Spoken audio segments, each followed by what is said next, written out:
नमस्कार, बहुत बहुत स्वागत है आपका खबरें अभी तक में। मैं हूं आपके साथ आदर्श तिवारी और वक्त 1 मिनट पूरी रिपोर्ट का हो चला है। इस स्पेशल बुलेटिन में हम आपको खबरें विस्तार से भी बताएंगे, खबरें फटाफट अंदाज में बताएंगे, 1 मिनट में हर एक अहम जानकारी आप तक पहुंचाएंगे। सबसे पहले बात करते हैं चीन के शंघाई शहर की, जहां इन दिनों कोरोना का कहर देखने को मिल रहा है, जहां एक बार फिर से कोरोना के मामलों में तेजी से बढ़ोतरी दिख रही है।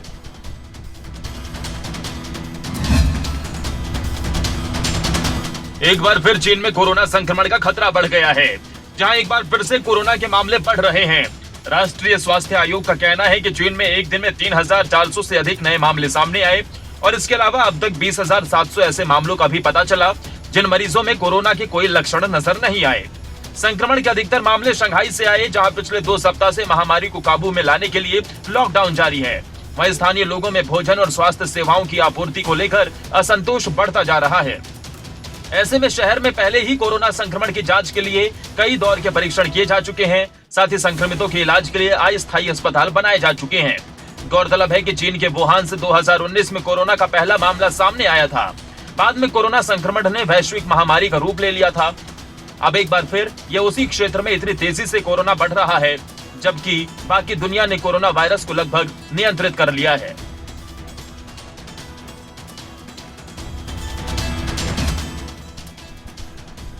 चीन में कोरोना के मामले लगातार बढ़ रहे हैं, लेकिन जो आंकड़े अब बढ़ रहे हैं उसमें ज्यादातर केस ऐसे हैं जिसमें कोरोना का किसी प्रकार का लक्षण नहीं है, लेकिन कहीं ना कहीं एक बार फिर से ये चिंता का विषय जरूर बना हुआ है। अब आगे बढ़ते हैं। पाकिस्तान के कराची के कब्रिस्तानों में मृतकों को दफनाने की जगह नहीं मिल रही है। ऐसे में भारी भरकम पैसा देकर कब्र के ऊपर कब्र बनाने की मजबूरी हो गई है। पाकिस्तान में इन दिनों लोगों को बड़ी बड़ी परेशानियों का सामना करना पड़ रहा है। अब तो हालात ये हैं कि लोगों को कब्रिस्तानों में मृतकों को दफनाने की जगह तक नहीं मिल रही। दरअसल पाकिस्तान के सबसे बड़े शहर कराची में कब्रिस्तान भर गए हैं। कब्रिस्तानों में मृतकों को दफनाने के लिए अब जगह नहीं बची है। कुछ जगह अगर बची भी है तो माफिया सक्रिय है और लोगों से मृतकों को दफनाने के लिए भारी भरकम राशि वसूल रहा है। कराची में कई कब्रिस्तान ऐसे हैं जहां पहले से दफनाए गए मृतकों की कब्रों को तोड़ा जा रहा है और फिर उसमें दूसरे की डेड बॉडी को दफन किया जा रहा है। नई कब्रों के लिए जगह बनाने के लिए पुरानी कब्रों को ध्वस्त किया जा रहा है। करीब 2 करोड़ की आबादी वाले तटीय शहर में कब्रिस्तानों में जगह न मिलने से लोगों की मजबूरी बढ़ गई है। कर्मचारी सहकारी आवास सोसाइटी कब्रिस्तान आधिकारिक तौर पर 5 साल से भरा हुआ है। अब ऐसे में शहर की मुश्किल और ज्यादा बढ़ गई है।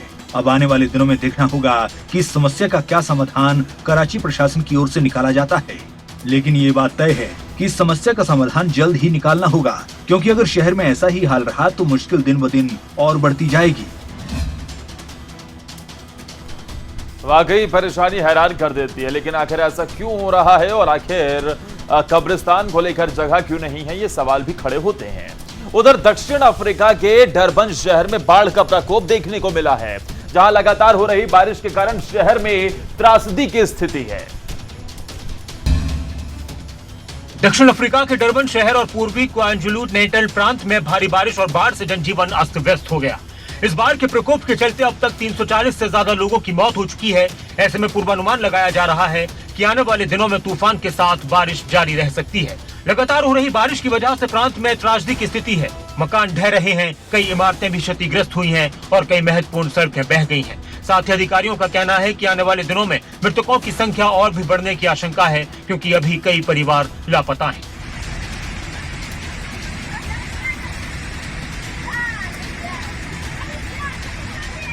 तो इथेक्विनी के मेयर का कहना है कि डरबन और आसपास के इथेक्विनी मेट्रोपोलियन क्षेत्र में करीब $5.2 करोड़ के नुकसान का अनुमान है। कम से कम 120 स्कूल्स में बाढ़ का पानी घुस चुका है, जिसमें $2.6 करोड़ से ज्यादा के नुकसान होने का अनुमान है।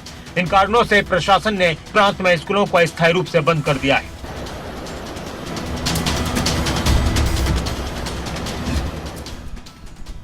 वैसे ही दुनिया की अर्थव्यवस्था इस वक्त डगमगाई हुई है और ऐसे में प्राकृतिक आपदा से दक्षिण अफ्रीका के डरबन शहर का हाल आपने देखा, चारों तरफ तबाही ही तबाही।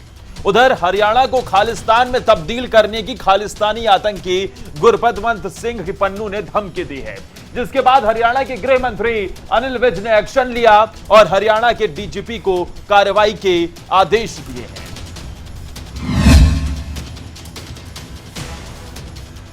इन दिनों सोशल मीडिया पर एक वीडियो खूब वायरल हो रहा है, जिसमें खालिस्तानी आतंकी गुरपतवंत सिंह पन्नू ने हरियाणा को खालिस्तान में तब्दील करने की धमकी दी है। गुरपतवंत सिंह पन्नू की इस धमकी के वीडियो को लेकर हरियाणा के गृह मंत्री अनिल विज ने एक्शन लिया है। गृह मंत्री अनिल विज ने इस मामले में कार्रवाई को लेकर हरियाणा डीजीपी को आदेश जारी कर दिए हैं, जिसके बारे में जानकारी देते हुए गृह मंत्री अनिल विज ने बताया कि इस मामले को लेकर उन्होंने डीजीपी को कार्रवाई के आदेश दिए हैं। मैंने हरियाणा के डीजीपी को वो वीडियो फॉरवर्ड कर दी है, उस पर उचित कार्रवाई करने के लिए। ये कुछ शरारती तत्व हैं जो हरियाणा और पंजाब की शांति को भंग करना चाहते हैं। इस मौके पर हरियाणा के गृह मंत्री अनिल विज पूर्व विधायकों की पेंशन के मुद्दे पर भी अपनी प्रतिक्रिया दी। अनिल विज ने आम आदमी पार्टी पर तंज कसते हुए कहा कि आप ड्रामेबाज पार्टी है। हालांकि गुरपतवंत सिंह पन्नू की तरफ से इस तरीके का ये पहला कोई मामला नहीं है। सिख फॉर जस्टिस की तरफ से लगातार इस तरीके की कई धमकियां मिली हैं, लेकिन उसके बाद प्रशासन की मुस्तैदी इन सब धमकियों को वहां पर पूरी तरीके से पस्त कर देती है। उधर हरियाणा के उप मुख्यमंत्री दुष्यंत चौटाला सिरसा पहुंचे, जहां उन्होंने अपने आवास पर कार्यकर्ताओं से मुलाकात की और लोगों की समस्याओं को भी इस मौके पर उन्होंने सुना। एक बार फिर हरियाणा के उप मुख्यमंत्री दुष्यंत चौटाला ने अपने आवास पर कार्यकर्ताओं से मुलाकात की। इस मौके पर दुष्यंत चौटाला ने लोगों की समस्याओं को भी सुना। इस दौरान उन्होंने बताया कि पूरे प्रदेश में गेहूं की खरीद बड़े ही व्यवस्थित तरीके से हो रही है और अब तक जितना भी गेहूं मंडियों में आया है उनमें से 50% गोदामों में पहुंचा दिया गया। और अब तक जितनी भी मंडियों के अंदर गेहूं आई है, लगभग 50% को हमने ऑलरेडी गोदाम तक पहुंचाने का काम कर दिया है। लिफ्टिंग स्मूथली चल रही है और मुझे उम्मीद है कि जो प्रोक्योरमेंट डिले होती थी 15 मई तक जाती थी, इस बार कोशिश करके हरियाणा प्रदेश की प्रोक्योरमेंट को हम 25 से 30 अप्रैल के बीच में समाप्त कर देंगे। 30 अप्रैल को टारगेट लेंगे कि पेमेंट भी किसान की पूरी तौर पर हम पहुँचा देंगे। इस दौरान दुष्यंत चौटाला ने आप पर भी हमला बोला, तो वहीं अशोक तंवर पर भी तंज कसते हुए कहा कि उनको शुभकामनाएं हैं कि उनका तीसरा या चौथा दल है। अगर आगे स्टेबल रहेंगे तो अच्छा रहेगा। दुष्यंत चौटाला लगातार कार्यकर्ताओं से मुलाकात कर रहे हैं और संगठन को मजबूती देने का काम कर रहे हैं। उधर आगे बढ़ते हैं। अब अखंड भारत संदेश यात्रा भिवानी पहुंची, जिसे हरियाणा के कृषि मंत्री जेपी दलाल और डीसी ने हरी झंडी दिखाकर रवाना किया। इस मौके पर कृषि मंत्री आम आदमी पार्टी पर निशाना साधते हुए नजर आए।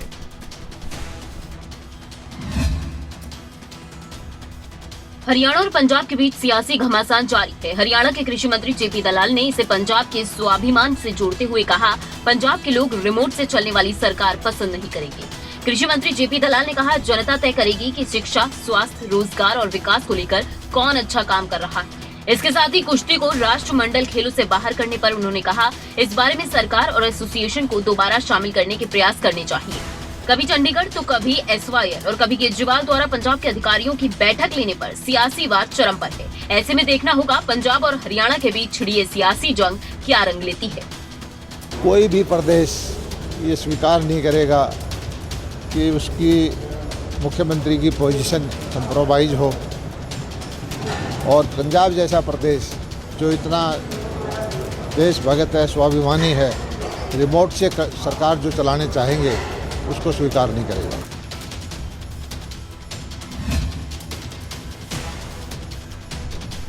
मौका अखंड भारत संदेश यात्रा को हरी झंडी दिखाकर रवाना करने का था, लेकिन इस मौके पर कृषि मंत्री जेपी दलाल आम आदमी पार्टी पर निशाना साधते हुए भी नजर आए। उधर पानीपत रोहतक हाईवे पर ट्रक ने कार को टक्कर मार दी। इससे कार में आग लग गई। कार में सवार 3 लोग जिंदा जल गए। हादसा इसराना नई अनाज मंडी के ठीक सामने हुआ है। पानीपत के इसराना में जबरदस्त दर्दनाक हादसा हुआ। पानीपत रोहतक हाईवे पर ट्रक ने कार को टक्कर मार दी।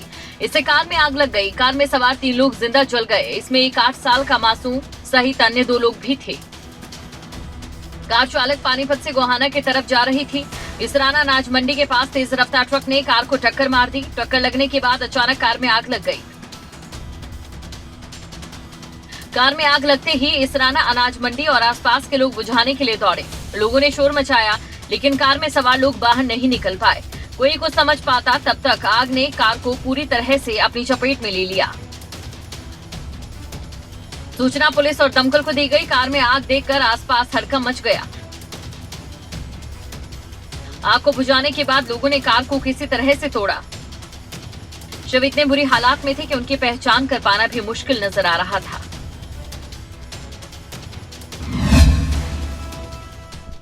वाकई हैरान करने वाला मामला। ट्रक से टक्कर और उसके बाद कार में सवार 3 लोग जिंदा चले गए।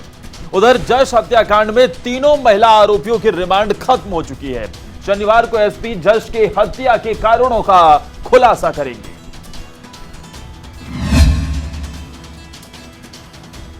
करनाल के कमालपुरा गांव में 5 साल के जश हत्या के मामले में तीनों आरोपी महिलाओं का रिमांड पूरा हो गया है।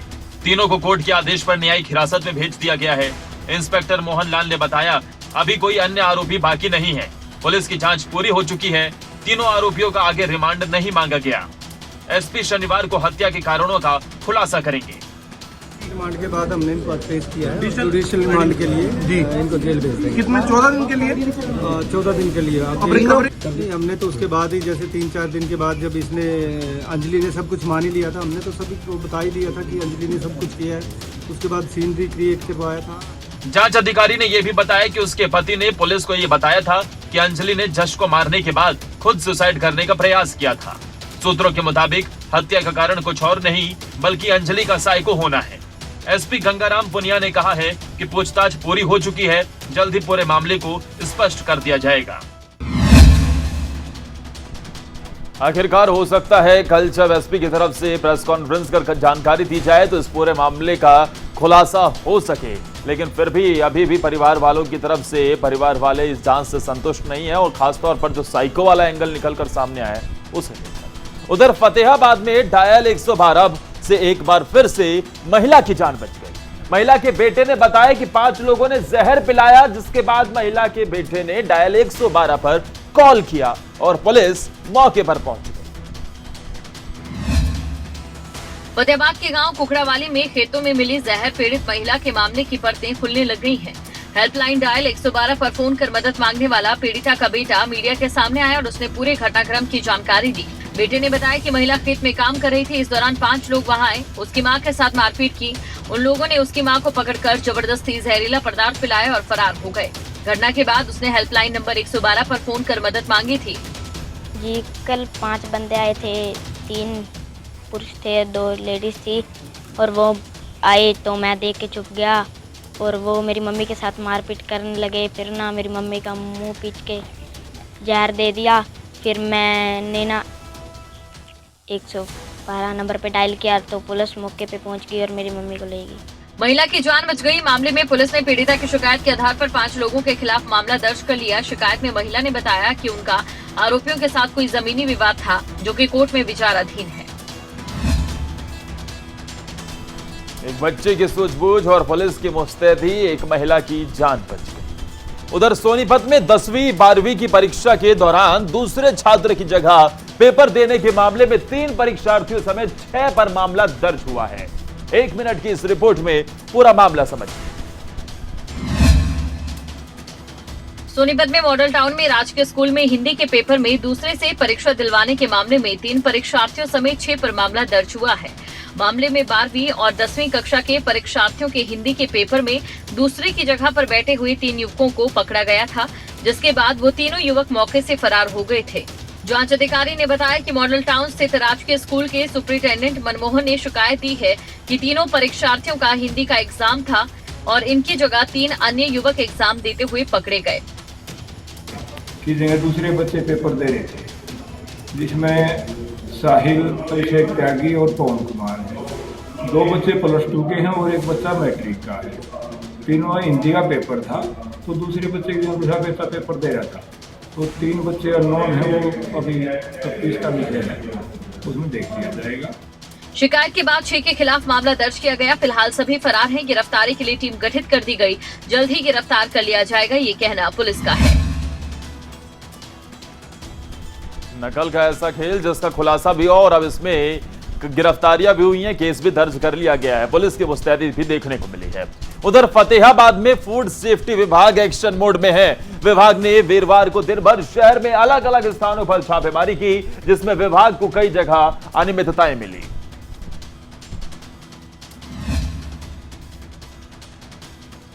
फतेहाबाद में फूड सेफ्टी विभाग पूरी तरह से एक्शन मोड में दिखाई दे रहा है। इसी के तहत विभाग ने वीरवार के दिन शहर में अलग अलग जगहों पर छापेमारी की। विभाग की टीम ने शहर के 2 रेस्टोरेंट और एक फैक्ट्री में दबिश दी। जगजीवनपुरा और बीघड़ रोड पर स्थित 2 रेस्टोरेंट पर चेकिंग की गई। यहां से टीम ने खाद्य सामग्री के सैंपल लिए और जांच के लिए भेज दिए।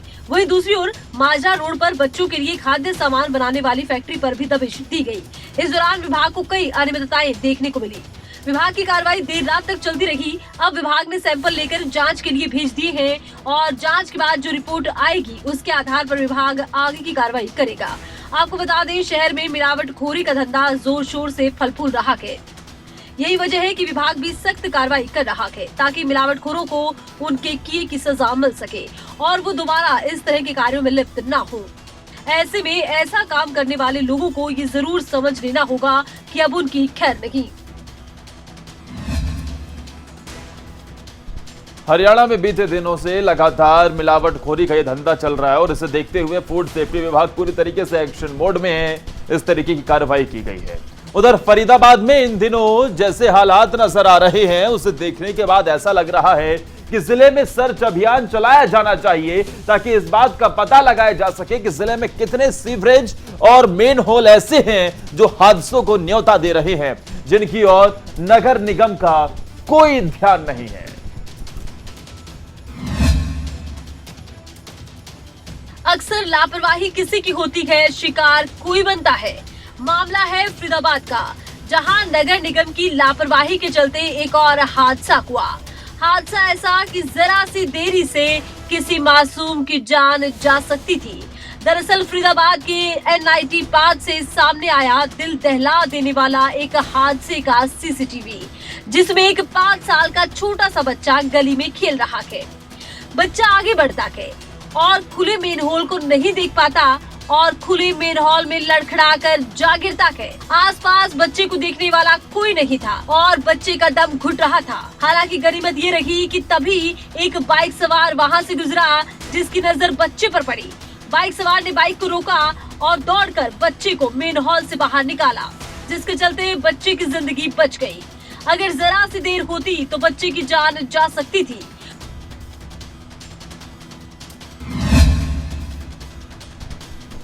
नगर निगम की इस तरह की लापरवाही कई बार लोगों की जान की दुश्मन बन जाती है। वो शख्स वहां पर जो बाइक से गुजरा, उसने उसकी जिंदगी बचा ली, नहीं तो एक मासूम की जिंदगी भी इस मेन हॉल में जा सकती। उधर फलों का राजा कहे जाने वाले आम के शौकीनों को अब अपनी जेब ज्यादा ढीली करनी पड़ेगी, क्योंकि पैदावार कम होने के चलते बाजार में बिकने वाला आम महंगा हो सकता है।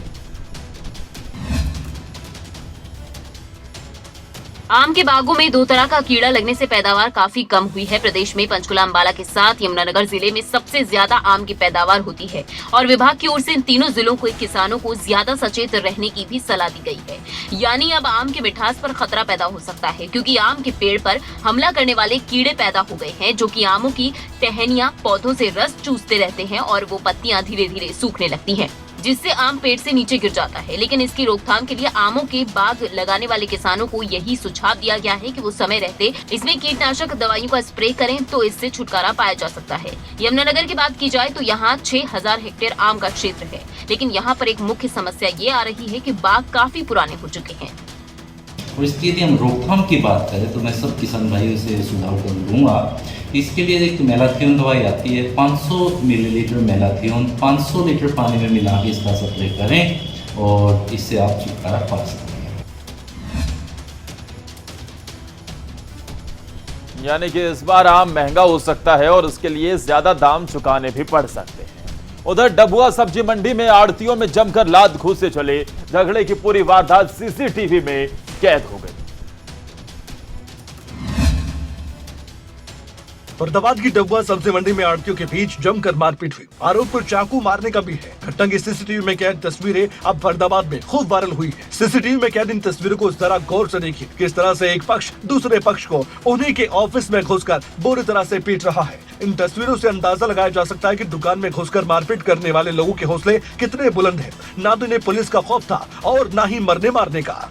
झगड़ा इतना बढ़ गया कि दूसरे पक्ष ने बाहर से लड़के बुला लिए और उनके ऑफिस में घुसकर उन पर जानलेवा हमला कर दिया। इससे पीड़ित और उसके भाई को काफी चोटें आई हैं। इस मारपीट मामले में दोनों पक्षों की ओर से पुलिस थाने में मामला दर्ज करवाया गया है। की दूसरे आड़त वाले के साथ लड़ाई झगड़े का मामला है। दोनों की पहले बातचीत वैसी हुई थी, बाद में चक्कू मार दिए। तो इन दोनों की तरफ से मुकदमा दर्ज है और कानूनी कार्रवाई की जा रही है और जियो अधिकारी जो है गजेटेड अफसर, उनके द्वारा इनकी तस्दीक की जा रही है। पुलिस की माने तो दोनों पक्षों की शिकायत पर मामला दर्ज कर दिया गया है। जांच के बाद दोषियों के खिलाफ उचित कार्रवाई का आश्वासन भी दिया गया।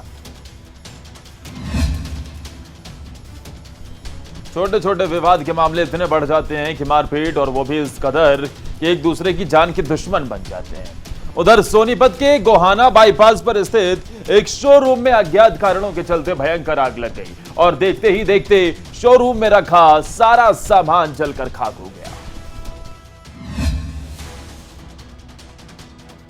तस्वीरें सोनीपत के गोहाना रोड स्थित चहल इलेक्ट्रिक स्कूटर और बाइक शोरूम की है, जहां एक शोरूम में अज्ञात कारणों के चलते आग लग गई। देखते ही देखते आग ने भयंकर रूप धारण कर लिया, जिसमें शोरूम में रखा लाखों का सामान चंद मिनटों में जलकर खाक हो गया। वहीं फायर ब्रिगेड सूचना देने के बाद भी नहीं पहुंचा। हालांकि शोरूम मालिक और आसपास के दुकानदारों ने खुद ही आग पर काबू पाया।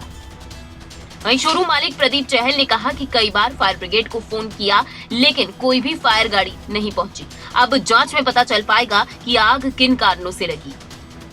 जी, और पिछले 1 घंटे से फोन मिला रहे हैं फायर ब्रिगेड को, ना तो फोन पिक कर रहे हैं तो ये बोल रहे हैं बोले हमारे पास गाड़ी अवेलेबल नहीं है, जाई भी है। और पता नहीं हकीकत क्या है। और वैसे गवर्नमेंट प्रशासन सारा दिन ये लगा रहता है, बोला भाई ये दे दो। किस समय ये आगजनी हुई आपकी सर? घटना किस टाइम की है? 1 घंटा करीब हो गया इसको, 1 घंटे ज़्यादा ही हो गया। तब तो परेशान हो रहे हैं। आपको फ़ोन किया 1 घंटा हो गया है? हाँ जी, 1 घंटा करीब हो गया। फिर साथ में से लोकल थोड़ा सपोर्ट मिला है। आग लगी और लाखों का सामान जलकर खाक हो गया। फायर ब्रिगेड की टीम मौके पर नहीं पहुंची। उधर हरियाणा की सियासत में इन दिनों खूब वार पलटवार हो रहे हैं। एक और आम आदमी पार्टी ने हरियाणा सरकार को घेरने की रणनीति बनाई, तो अब हरियाणा के मुख्यमंत्री मनोहर लाल ने खुद करारा प्रहार किया है। हरियाणा के मुख्यमंत्री मनोहर लाल इन दिनों बेबाकी से अपनी बातों को सबके सामने रख रहे हैं। पंजाब विधानसभा चुनाव जीतने के बाद आम आदमी पार्टी हरियाणा में भी सक्रिय हो गई है। अब आम आदमी पार्टी ने जिस तरीके से हरियाणा में राजनीतिक रणनीति तैयार की, उसका जवाब देने के लिए खुद मुख्यमंत्री मनोहर लाल सामने आए हैं। गुरुग्राम में कार्यक्रम में संबोधन के दौरान दिल्ली के मुख्यमंत्री अरविंद केजरीवाल पर मुख्यमंत्री मनोहर लाल ने खूब तंज कसे। इस दौरान मुख्यमंत्री मनोहर लाल ने अरविंद केजरीवाल पर निशाना साधते हुए कहा, पंजाब की हालत खराब है, पंजाब कर्ज में डूबा हुआ है। मुख्यमंत्री ने बिना नाम लिए अरविंद केजरीवाल पर कटाक्ष करते हुए कहा, ये लोग पहले फ्री की राजनीति करते हैं और फिर कटोरा लेकर प्रधानमंत्री के पास चले जाते हैं। दिल्ली अलग बात थी, पंजाब में हालत खराब हुई है। पंजाब जो है अब कर्ज में डूबा पड़ा है। ये फ्री की राजनीति करने वाला व्यक्ति पहले दिन घोषणा करते हैं कि हम फ्री देंगे, अगले दिन कटोरा लेकर के प्रधानमंत्री जी के पास पहुंच जाते हैं कि हमको 50,000 रुपया, करोड़ रुपया दे दो ताकि हम पंजाब को चला सकें। तो फ्री के मामले को लेकर यह सियासत अमूमन हावी देखने को मिलती है और एक दूसरे के ऊपर वार पलटवार भी खूब होता है। और इसी के साथ 1 मिनट पूरी रिपोर्ट में फिलहाल के लिए इतना ही। लगातार खबरों के लिए आप जुड़े रहिए खबरें अभी तक के साथ।